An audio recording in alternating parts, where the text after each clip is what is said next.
Assalamu alaikum amis Nandité, bonjour et bienvenue dans ce premier pas de cette nouvelle série pour un apprentissage pas à pas de la langue Wolof. Précédemment, nous avions pris la position de départ en gardant nos deux pieds bien ancrés au sol, c'est-à-dire connaître les variétés de voyelles et les caractéristiques des consonnes. C'est donc avec la posture droite, les épaules bien alignées, le regard fixe et les oreilles docilement tendues que nous allons à la rencontre des douces mélodies que nous offre la combinaison des différentes lettres. Nous avons compris que tout tournait autour de l'alphabet. À toi de bien articuler pour produire la sonorité exacte et t'exprimer en Wolof en toute fluidité. Vérifions si tu avais bien tendu l'oreille dans les exos du cours de l'épisode 0. 1. Tu as un collier. Am nga caq. 2. J'ai vu mon père. Gis naa sama papa. 3. Il parle français ou il comprend français. Dégg na français. 4. Nous aimons la bouillie de riz. Bëgg nanu sombi. 5. Je ne suis pas ton ennemi. Duma sa noon. 6. J'ai dîné hier. Reer naa démb. 7. À la prochaine s'il plaît à Dieu. Ba beneen bu soobee Yàlla. Si tu n'as pas eu beaucoup de mal à transcrire ces phrases, je te dis bravo. Tu es dans de bonnes dispositions pour poser ton premier pas aujourd'hui. Une seule chose à faire, m'écouter parler. La parole est à moi, à toi le silence, et laissons-lui le sens de nos mots.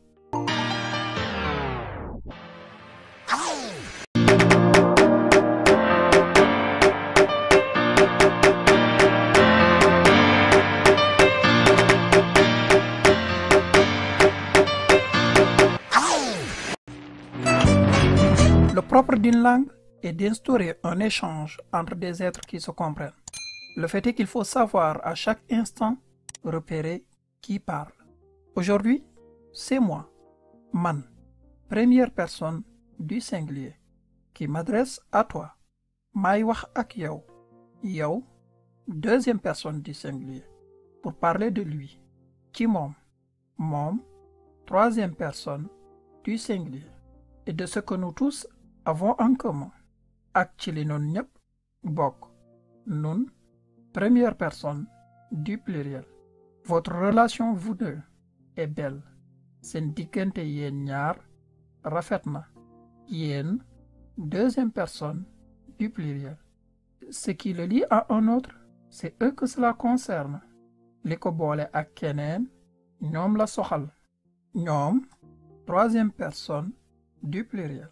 Tels sont les pronoms personnels indépendants Wolof. Que ce soit pour un mâle ou pour une femelle, leur nature ne change jamais. De façon générale, la notion de genre, masculin ou féminin, n'a pas sa place en Wolof, grammaticalement parlant bien sûr. Connaître ces pronoms, c'est déjà commencer à comprendre dans une discussion qui parle, avec qui, de qui ou de quoi parle-t-il. Comme son nom l'indique, un pronom prend la place d'un nom et peut être indépendant, relatif, possessif, démonstratif, etc. et occuper des fonctions sujet, complément, déterminant, entre autres. Aujourd'hui, il est question des pronoms indépendants que nous avons introduits juste avant, qu'on va retrouver dans un tableau qui va nous servir de base à compléter au fur des épisodes. On va démarrer avec 2 colonnes. Les personnes, les pronoms personnels indépendants. On va voir quelques exemples de phrases qui vont nous permettre d'apprécier l'importance des pronoms et de mesurer leur présence dans les dialogues. 1. Man maay sa xarit. C'est moi qui suis ton ami. Man signifie moi. L'orateur, celui qui parle. Et maay renvoie à man. Ça signifie ta, qui sous-entend yow, toi, l'interlocuteur, celui à qui on parle. 2. Yow dangay jàng Wolof. Toi, tu apprends le Wolof. Yow signifie toi et dangay renvoie à yow. 3. Waxtaan naa ak moom. J'ai discuté avec lui. Naa renvoie à man et moom signifie lui. celui de qui je parle. 4. Man ak yow noo fay lakk bi. C'est toi et moi qui avons éteint l'incendie. Une petite remarque sur une différence structurelle entre le Wolof et le français. Si en français c'est honneur à toi et moi je te suis, c'est-à-dire toi et moi, en Wolof, c'est plutôt charité bien ordonnée, commence par soi-même. Donc, man ak yow, moi et toi. C'est important à retenir pour les adaptés du mot à mot surtout. Notez aussi que ak signifie avec, comme dans waxtaan naa ak moom, mais aussi et, comme dans man ak yow. Ceci dit, man ak yow, la première personne l'emporte sur la deuxième personne, ce qui va donner la première personne du pluriel nun. Man ak yow égale nun, nous, et non renvoie donc à nun. 5. Nun ñaar def nanu lu baax. Nous deux avons fait du bien. En mot à mot, on aurait plutôt dit nous deux, nous avons fait du bien. Si le français n'aime pas la répétition, ce n'est pas du tout le cas du Wolof. Nun signifie nous et nanu renvoie à nun. Yow ak moom gise ngeen démb. Toi et lui, vous vous êtes vus hier. Gise veut dire se voir. On reviendra sur cette forme.